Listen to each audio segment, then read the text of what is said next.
We understand, apparently this is just coming to me as news as well, that her show has been suspended tonight and did not air over at Fox News Channel.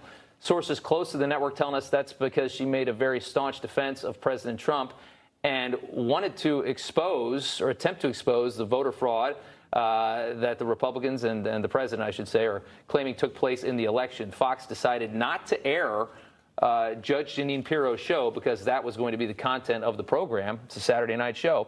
No word if the network is going to keep the show going, but we hear that she was suspended for this weekend and they pulled the show off the air. Joining us now to talk about this is the host of Greg Kelly Reports right here on Newsmax TV. Greg, great to see you tonight. First of all, just get your reaction to the Jeanine Pirro story. I hope she quit because I would applaud that. Fox News has lost, in my opinion, all legitimacy.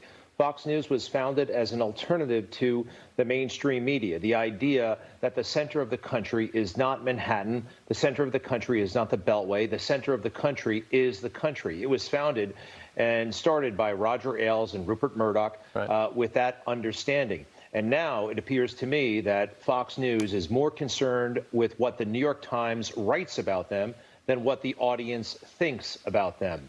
They have lost their audience. They have lost their way. And fortunately, I hope they'll come over to us because there is a major thread that's not being discussed widely.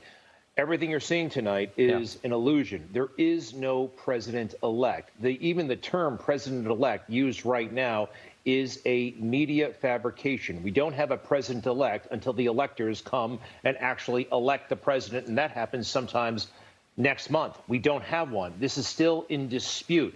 The point was raised earlier that, well, there's no concession, but a concession doesn't mean anything. No, a concession actually, from a media standpoint, means a great deal. Constitutionally, though, nothing significant has actually happened.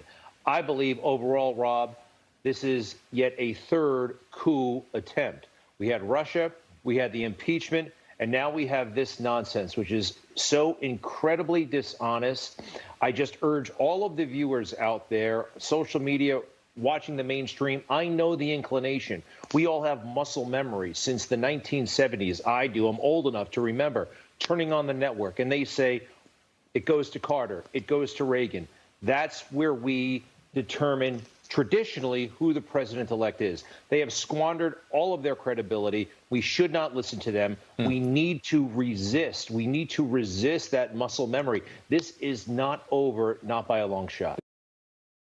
You just watched Newsmax TV, America's fastest growing cable news channel, now in more than 70 million homes. You can get Newsmax TV on your cable system or check your cable guide. And if your system doesn't carry Newsmax, call them, tell them you want Newsmax TV, because we're real news for real people.